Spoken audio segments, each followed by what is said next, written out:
හිත හොඳ හාපැටියා.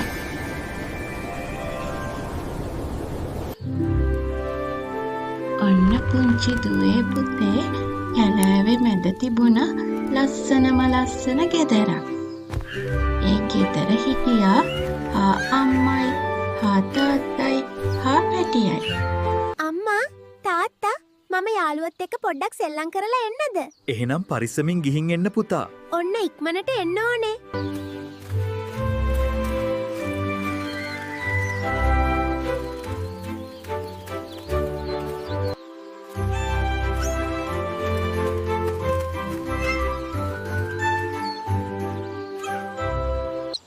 හාපැටියා දකිනවා පුංචි කුරුළු පැටියෙක් පළතුරු කඩන්න උත්සාහ කරනවා.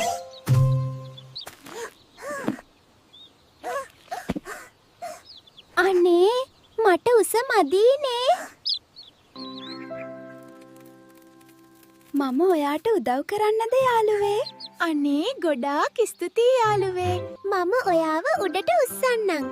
ඔයා පළතුරු කඩා ගන්න. ඔයාට අමාරු නෑ නේද යාළුවේ?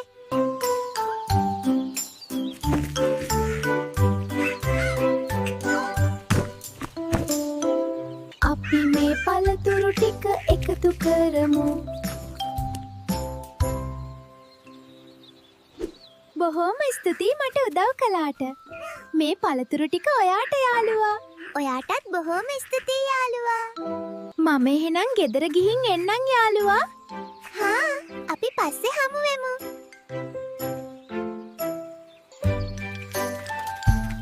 පැටියා සතුටින් ගෙදර යනවා. මම අම්මටයි තාත්තටයි පළතුරු ගෙනාවා.